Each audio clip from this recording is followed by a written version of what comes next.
This is Boxing Tickets NI in association with SB Sports and Chaco. We're delighted to be joined in London by Galway's newest professional boxer, Kieran Molloy. How are you, Kieran? I'm good, thanks. Yeah, all good. So you just obviously finished the day of training, and you're down to obviously London this evening to obviously cheer on your stablemate, Richard Riakporhe. I guess it's one of them, the weekends just don't stop for you at the moment. Yeah, it is. Yeah, there's always something on each weekend. I've been at fights every weekend since I've came here. So it's good though. It gives you an understanding of what these big fight nights are like. And you get to see backstage. You get to see the preparations that have been put in for these big fights. And yeah, we're looking forward to watching Rick Riakporhe do his thing tomorrow night.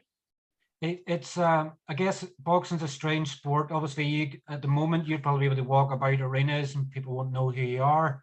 I remember seeing Kurt Walker strolling about Nottingham in the arena, and people, walking past people and they're going, "You don't know who this guy is." Like last year, he was fighting in the Olympics, and people don't know who he is, and then all of a sudden, 4 or 5 fights come in the line, and then it's like, "Can I have a picture? Can I have an autograph?" It just transpires very, very quickly, and all of a sudden you're going, Yeah, I can't even go and watch the fight without, getting tortured. But I guess that's part of the game, isn't it? that is, of course. Yeah, like you said, I don't have that problem yet, I suppose. But no, I see it with the lads in my gym, especially even Anthony Joshua is down training with us at the moment. And even when he's just walking from the gym to his car, he could get stopped like a few times for photos and stuff like that. So look, the higher you go in the sport, I suppose the more people want of you. So look, it's all part of it. It definitely is. As we do with anybody, we sort of bring on for the first time, we sort of like to go into the backstory of obviously, indie obviously boxing is in itself. What age did you start out boxing and why? Started at 5 years old. My brothers, Colin and Stephen, would have been down at the boxing club, so I just wanted to follow them down. My cousins were there as well, Ronan and Shane. So it was kind of always in the family as well. They used to always do it. My dad has been my coach since then, so it's been I suppose my full life. Yeah. So what you're talking So about 18 years you've now been in the sport, and you're only in your early 20s, so it's all your life yeah, spans boxing. yeah, it is. It started down in the Upyard Community Centre. That's where we first started, and then had my first fight at 11, and yeah, I never looked back since. Definitely, as it's ingrained in you. And as you're growing up sort of in the sport, what sort of role models did you have in the sport? Did you sort of look to Irish boxers? Did you sort of look to like global superstars? Who did you sort of, I guess everybody goes through that when you're shadow box and everything else, you're going, I think of Muhammad Ali, I think of Rocky, I think of Mike Tyson. Who did you sort of look to early on in your career as inspiration? Suppose like you'd always see posters and stuff. I even had a poster of Muhammad Ali when I was a kid. So he was always my first inspiration. And then when I got older and I started, like say, getting proper into amateur boxing and professional boxing, I started looking up to Michael Conlan and Katie Taylor, because they were sort of going through the same cycle that I was hoping to go through. The whole national team setup, and then yeah, they're the sort of players that I always looked up to when I was younger. Did you find, I guess, probably a bit more, when it's something that you want to do, when you want to go through the amateur cycle and everything else, was it important for you probably to have role models that were probably more realistic targets rather than probably thinking of Muhammad Ali and doing the Ali shuffle and things like that? And, the heavyweight boxer, obviously, it probably wasn't realistic in a way, whereas when you were looking at Katie and looking at Mick, you were sort of looking and going, I want to be like him, I want to go through, and do this and do that. And then it made it more realistic for you. Yeah, it did, because even the way they came up the same as me, like, just from, through the national team as like kids, and then developed as elite champions, and then went on to do major things in the amateurs as well. So a lot of us start off in the same sort of pathway through the schoolboys, the juniors, the youths, and then the elites. So seeing them accomplish so much, it's a great boost for anyone who's trying to do it, because if they can do it, anyone can.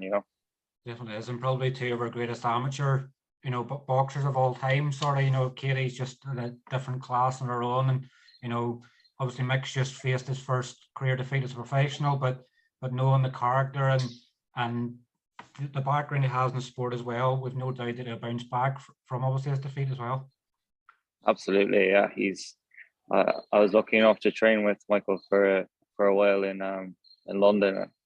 His work ethic is, I've never seen anyone train as hard in my life. So I know he's going to bounce back. He's got a great team around him as well. I'm really looking forward to seeing what's next for him. Definitely is. How obviously going back in your sort of amateur days, did you find obviously, amateur boxing at the start, I guess, we don't know who can watch interviews and things like that, but amateur boxing at the start, how did you find it? Was it sort of tough going? Did you pick it up easy? And was there any other sports you sort of played at the same time where you were sort of bouncing between one or the other to see which one you enjoyed more? Yeah, when I was like, say 10, 11, 12, I was playing loads of different sports. Bit of rugby, bit of soccer, Gaelic football. By about 12, then I realised that boxing was taking up all my time. Every weekend I was fighting twice a week. Dad was bringing me and my brother Conlan all around the country, so we were getting loads of fights. And look, it was just I loved winning, and we were winning a lot back then as well. So it was good. Confidence was always there. You're just looking forward to the next fights. And then I suppose you started winning national titles, and you're succeeding. Whereas you don't get that a lot in team sports. There was something I liked about it, it was individual, and it was just good. Like I loved the feeling of when my hand was raised at the end of the fight. And I suppose it was my first year as an amateur. I was unbeaten for a lot of fights, and then in a Conlan final, I got into the final. I got a bad decision. And it was at that moment then I was just like, you know what? I hated it so much. I said, I'm going to give this a real good go now. And then the next year I won the national championship and just never looked back after that. It was kind of that moment I knew this was for me. And when I was 16 then, I was lucky enough to get the call up to the elite team by the national head coach, and been up in Dublin then full-time from 17 onwards. So got a lot of experience gained, fought the best guys around the world at my weight, and fought every style, every like aggressive boxers, counter punchers, technical boxers, fought them all. So I have a great platform built in my amateur career, and I think it's going to help me a lot in the professionals. How did you find obviously the change, going down, obviously they probably, the very best you can be as an amateur, and obviously you're training everything else. I know you fought over 70 times for Ireland as well. How did you find the change in, I guess, the training probably, obviously from, because you had been down there probably 16, and at 16 you probably feel like you know the way teenagers can be nowadays. I know it's a long time ago for me, but when someone told you you're doing something wrong, you were stubborn and it was hard to transition it back. How did you find then getting into the Irish setup then? Did you find that, the confidence way high, and then somebody telling you to do something and sort of confidence drop? How did you find that change over into going down to the lights? Yeah, at times, like there was one time when I sparred Michael actually when I was about 16, done 6 rounds, and it was like I was shadow boxing for 6 rounds because he was so fast, and he just showed me the difference in like let's say distances. He could box close, middle, and long. Whereas I was always just kind of going forward, being aggressive. And it was after that then started sparring more physical guys then, and just gave me an indication of where I need to be and where I was at. But I never had a bad attitude to training or setbacks. I always looked at them as, I suppose, a challenge to get better. And yeah, just kept on working on stuff that they were teaching me in the high performance. And yeah, had very good days in the amateurs. And like well. looking at some of your accomplishments as an amateur, obviously when we get figures, sometimes they've been inaccurate, but you're an 11-time national champion, 3 times obviously elite champion, bronze medalist in the EU Championships in Spain, and you're a world junior bronze medalist. Obviously you have Eindhoven Cups and things like that in there as well, but pretty much you've done everything you sort of had to do in the probably the amateur setup. Probably the only thing probably missing, obviously, the Olympics, and I guess you probably look at COVID the last 2 years, you know, I guess probably COVID came at a wrong time for a lot of people, you know, and trying to qualify and things like after the Olympics. Sort of, if you were lucky enough to get performances in before COVID hit, you were happy. It obviously ended up being very well for Kurt, who obviously wasn't able to box because his ranking got to the Olympics. Do you sort of look back at sort of Tokyo and sort of go, what if, or as I guess where something didn't come right, you probably looked at more to the future to go, well, now I'll just chase even more hungry as a pro? Yeah, I had to sit down with my mom and dad when I was 18. I was about to turn professional actually, and I had my pen in my hand. I was about to sign a contract, and they wouldn't let me. They said, "No, you're going to develop as a senior boxer first," because I hadn't enough experience at the time. So I understood where they were coming from, but I actually did want to go pro. So we set out a target that, look, you're going to do this Olympic cycle, and when you're 23, then you're going to have, you're going to be mature enough then to make up your own decision. And that's what I done. I stayed around, got a lot of international experience as an elite as well. Look, I don't look back and go like I wish I'd done this or that. I fought all of the best guys in my weight around the world, and I'm just going to bring that to me or towards the professional ranks, because it's always been professional world champion. That's been my goal. So we're just a step closer now. It's one of them things, I guess, in boxing where we see where somebody can be the best of the best in an amateur setup, and then when they maybe come too late in professional boxing, or they just don't have the sort of skill set in place for professional boxing. And it's sort of finding that right balance sometimes. And I guess when you're 23, you're sort of at the age where you're sort of like becoming a second wave of an adult. And obviously it's the right time to sort of learn and develop, because at 18, you could probably have your dreams shattered very quickly. Whereas at 23, you've probably experienced a lot more, and you probably feel, you picked the right time confidence wise. And then after the pandemic and you're going, sweet, I'm ready to go. Whereas you imagine you had turned pro 5 years ago and then you had 2 years with COVID, you probably maybe shatter a lot of people's dreams. Absolutely. And you're more mature as a 23-year-old, you're more physically strong. You've been through more years of experiences, whether that's setbacks or experience. So it's look, I've got a great team around me as well, which I wouldn't have had 5 years ago. Mm-hmm.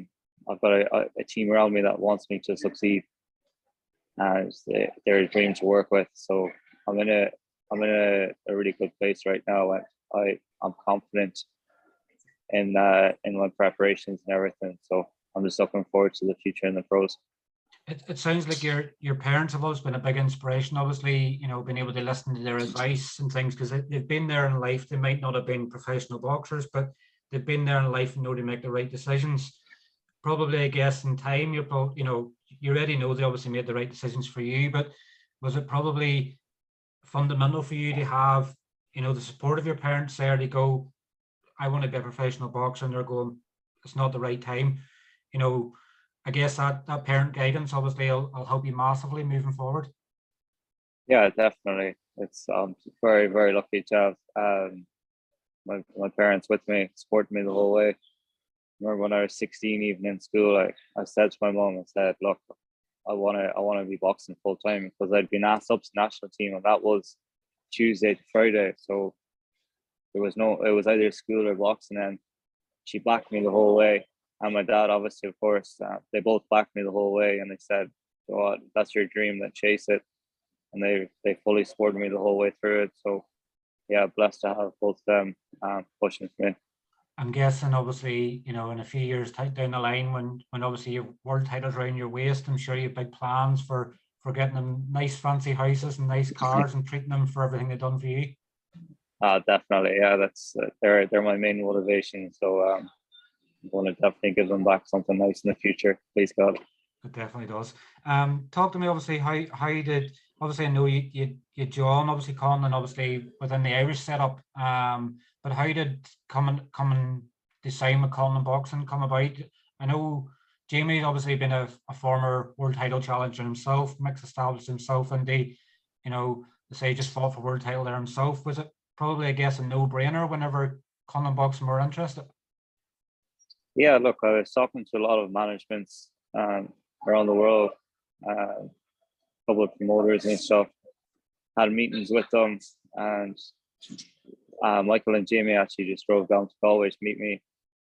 It was actually a few weeks before my elite championships, and once we came down, we said we'll have a quick meeting. We ended up chatting for like 4 hours, 3 or 4 hours, and it was just their plans in boxing and their passion, and it was just like, it was definitely no brainer after the meeting we had. I was like, these are the guys who I want to be involved with, and they've got great connections, and they're very, very good at what they do.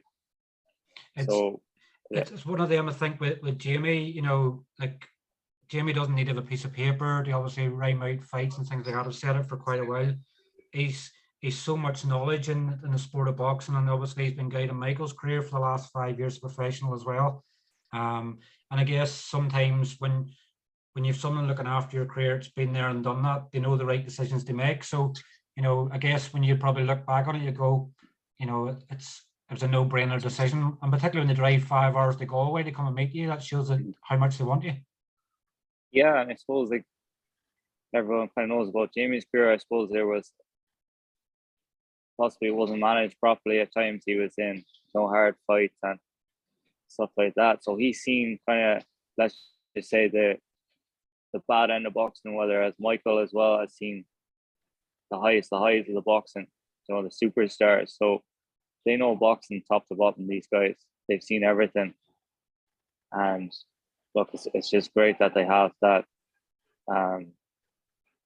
They have a global vision for their fighters, and they know the way to do it as well. It's a strange one with the two of them, because I can remember Michael obviously used to hate watching Jamie because he was always in wars. And obviously now the roles reversed, and now it's Jamie watching Michael, and it's like sort of which one didn't like, if you're to pick one, which one wouldn't like the other. You'd probably say Michael hated watching Jamie more because every fight was a war, whereas obviously Michael's had been a lot more composed, and it's easy sort of work from at times where it's not in the wars. So it's great fighters, both of them. Jamie was always in a great war. Yeah. Plenty of heart in both of them as well. And I guess obviously it was a bonus as well that you're signing with Top Rank. Like Top Rank's probably the most established. But Bob Arm's been there and done that for plenty of years. I'm sure it was obviously an extra buzz when Top Rank were coming involved as your promoter. Yeah, absolutely. I think they're the biggest in the world.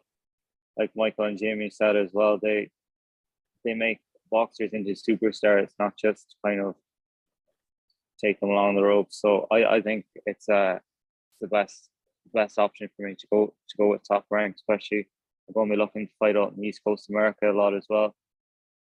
And yeah, look, it's just an unreal stable to be involved with. It definitely is, and you probably lose count the amount of world champions and the amount of careers and things they built along the way. Your pro debut, I guess it's one you're never going to forget. I know how you but obviously it's been on the card you're on, Taylor and Catterall. It's been talked about constantly on obviously the decision and everything else. How did you find sort of fight week? Obviously in Glasgow, I guess for you and Kurt, you were probably more down the card. Obviously, there wasn't so much exposure sort of on you. But how did you find the whole fight week build up? It was good. I enjoyed it. It was a lot different to a usual fight week, but it was good. Just the whole weigh-ins, a lot of press and media up towards it, and then your ring walk, the music, the fans cheering you on, cameras in your face. I suppose it was good. It was different, but I really enjoyed it. I think Jamie was saying the other week, it's more about making the memories in your pro debut, where it is, because it's the one you're never going to forget until you become a world champion.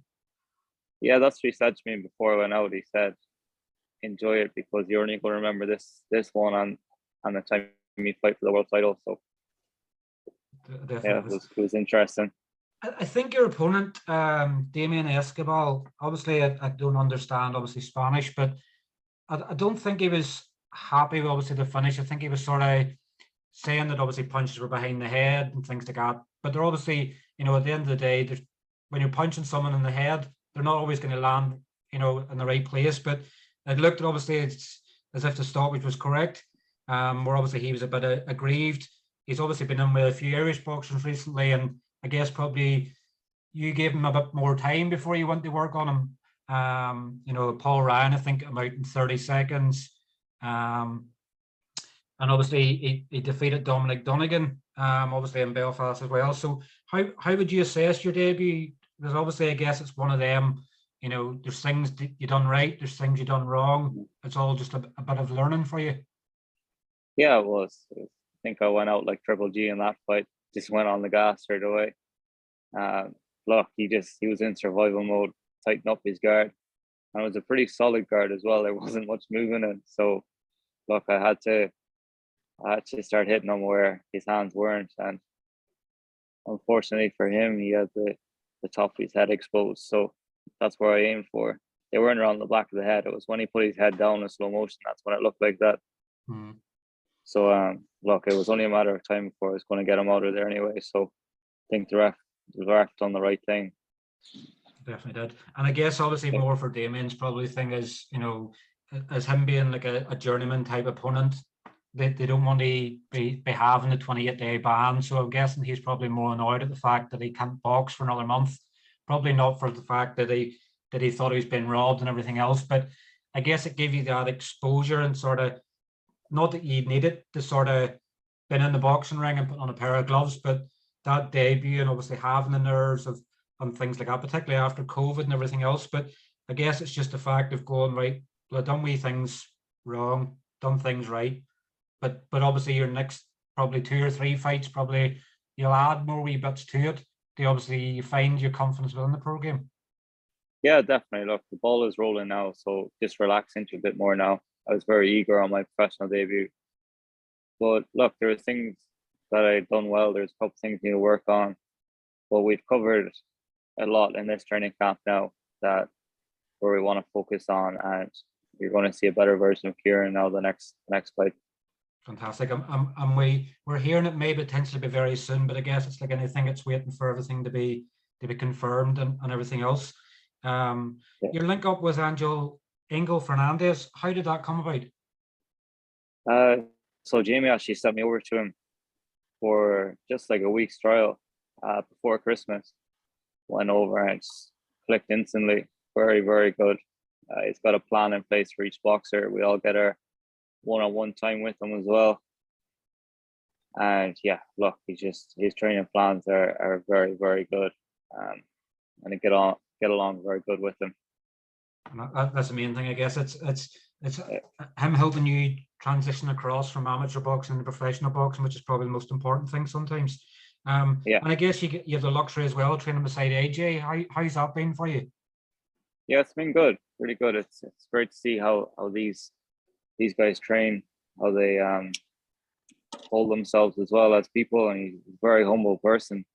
So he was a role model of mine, I suppose, for years, and even training him and meeting him now, he's an even bigger role model because he's just so normal and he's been there and done it, and he sees us on our way up, and he's giving us advice, and yeah, it's exciting as well because he wants to win his belts back, and he's training hard, and that's pushing everyone else on as well. So yeah, the atmosphere in our gym is great at the moment.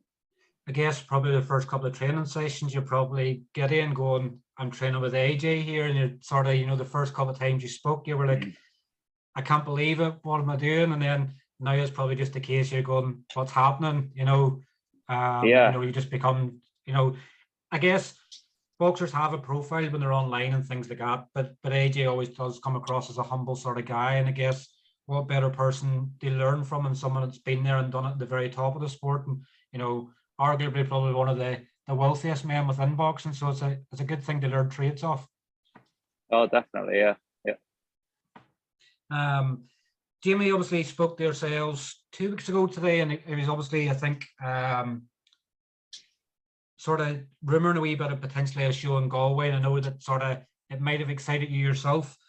I guess obviously the plan is for you to go out to Madison Square Garden obviously in June, but I guess, and obviously when Jamie's dangling the card of you having a show in Galway, I'm guessing you're all over it, and you just, I guess like anything, you just want to fight at home? Yeah, definitely. Oh, I lost you there for a wee second. Sorry. Yeah, sorry. Yeah, definitely. It's sorry, someone's just trying to call me on it or something. Definitely, yeah, fighting Galway would be class. So we're looking at that possibly later in the summer or later on in the year. But yeah, I'm all up for that. I can't wait. Yeah, because I know you'd obviously shared a wee clip from the interview and you know, the excitement and sort of building. I guess it makes it cheaper for people if it's in Galway rather than obviously flying around the world to see you fighting. So I guess for you, it's important to do it very early on in your career.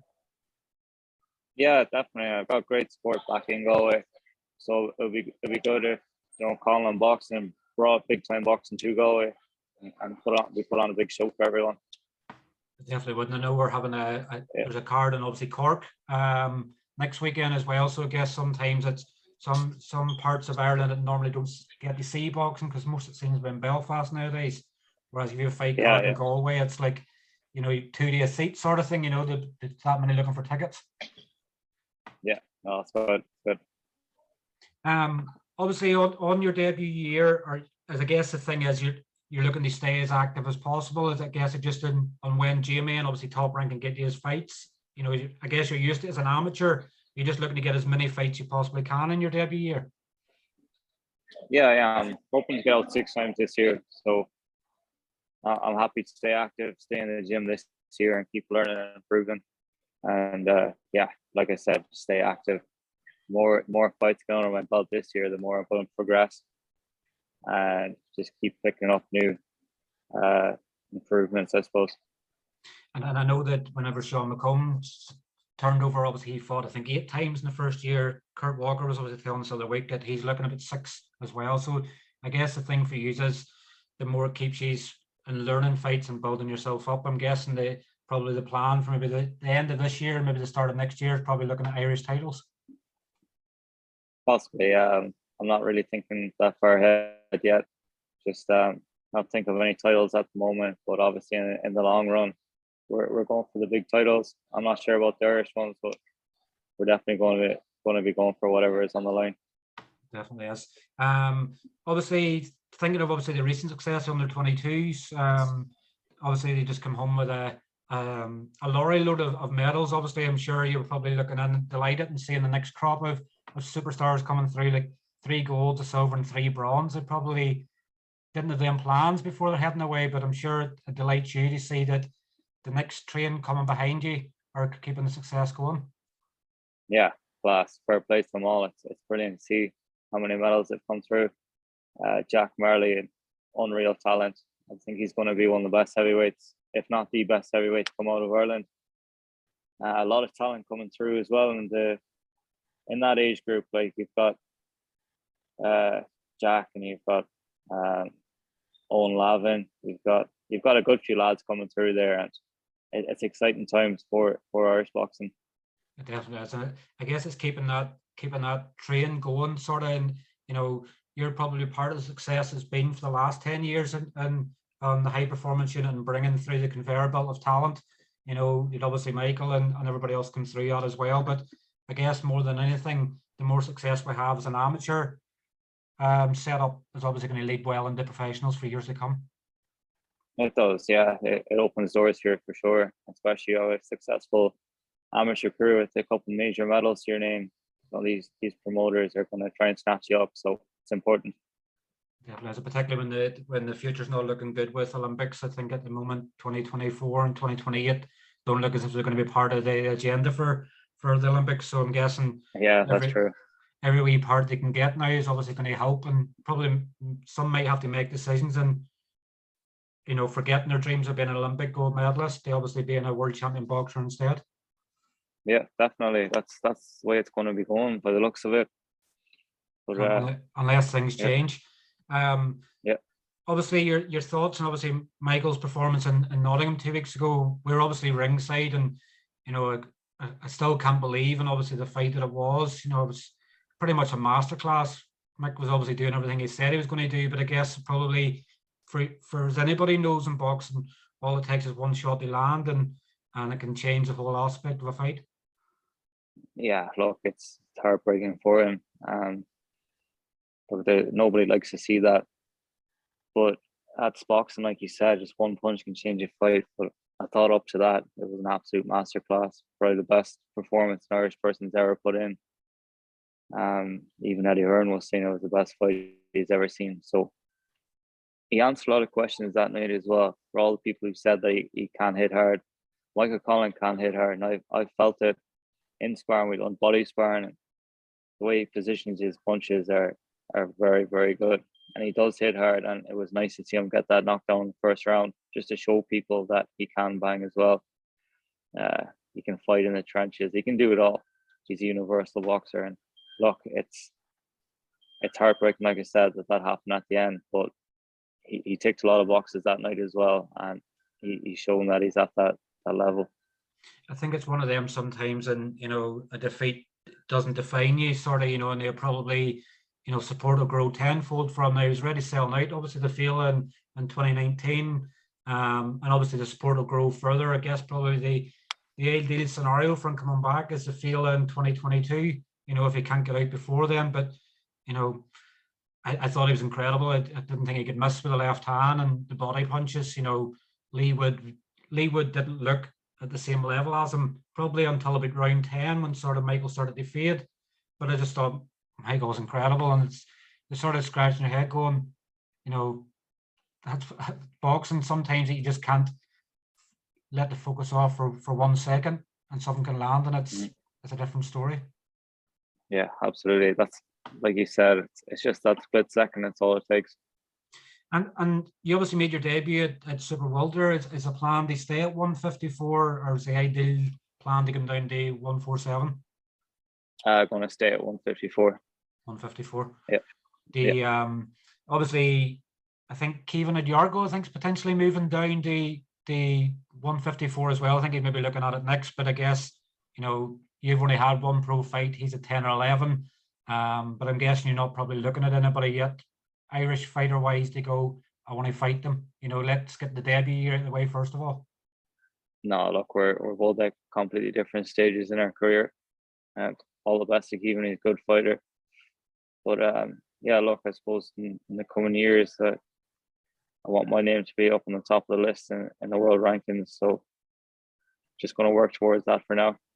Definitely, that's the right way to be. I have a couple, obviously, I know you shared it for us there as well. I have a couple of questions for you from Instagram. Let me just bring them up. So the first one we have is from Owen Lavin.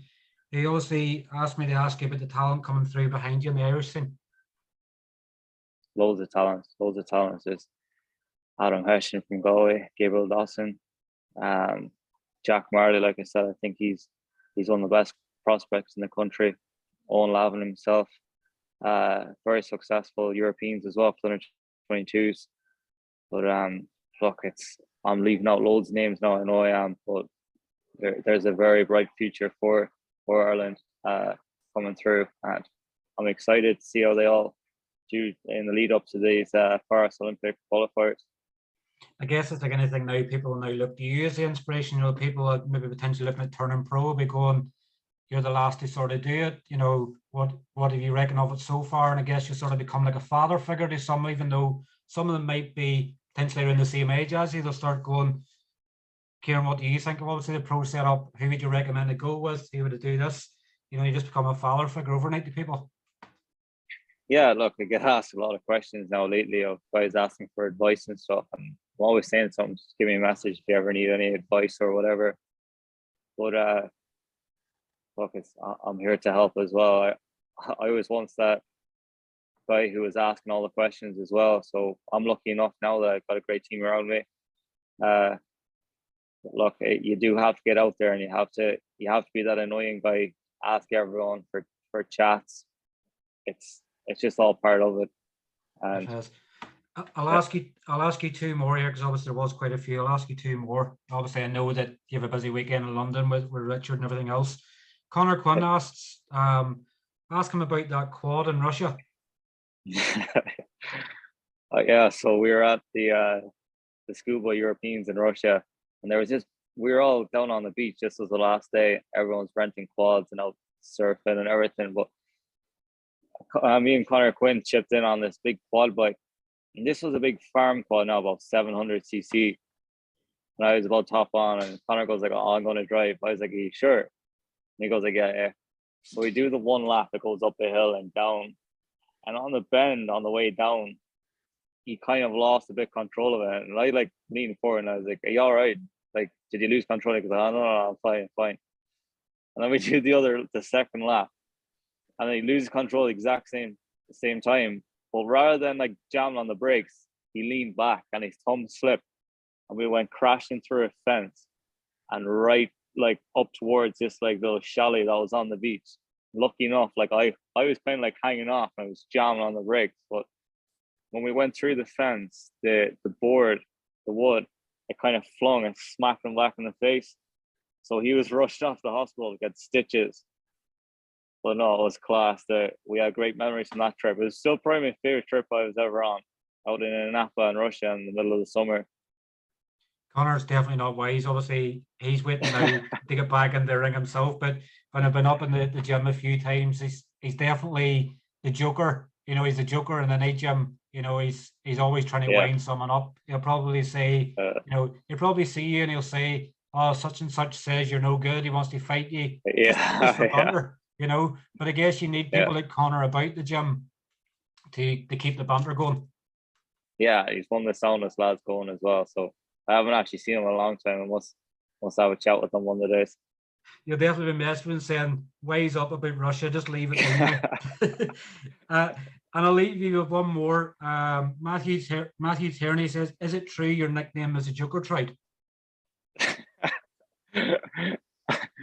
No, he's Matthew's actually he's a footballer for Galway.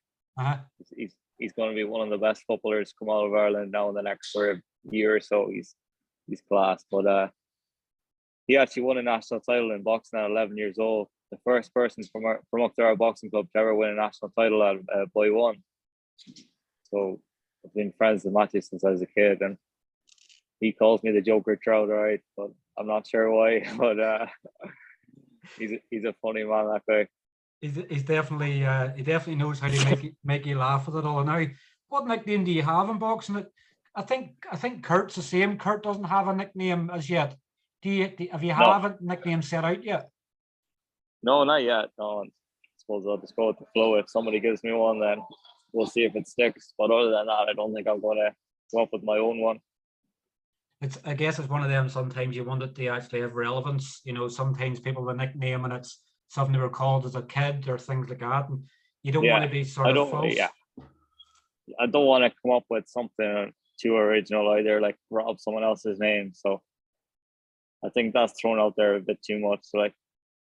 So if anybody's any good nickname, anybody's any good names you can use for boxing, other than obviously the ones you're already called. If anybody come up with a good one, definitely give ourselves or you a shout and see if any of them stick. Yeah, do absolutely. And we'll finish it off now. With anybody we bring on, we always like to give you the opportunity to thank sponsors. You couldn't obviously be in the position you are in the sport, even when you're an amateur at times as well, without sponsors.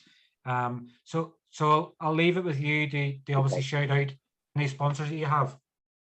Yeah, Cookery Sports here. Actually, I'm a brand ambassador for Cookery now. They're helping me a lot with training gear. I've got Celtic Traffic Management in London. Clean Cut Meals back home in Ireland. They're doing my food and all, so it's great to have them on board. And I've got 7 Bar in Galway as well, who are backing me. So it's great to have them all involved. And yeah, fair play to them.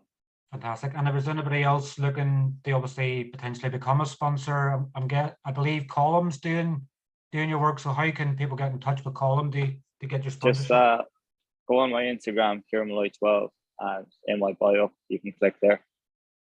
Fantastic. Well, Kieran, listen, obviously thank you for coming on and having a chat with us. We obviously hope it's a successful weekend for you in London with Richard's fight with Juma tomorrow night. And I'm sure we'll catch up again soon. Cheers. Thank you. Cheers, Kieran. Take care. Thanks. Bye. Bye now. Bye. Bye.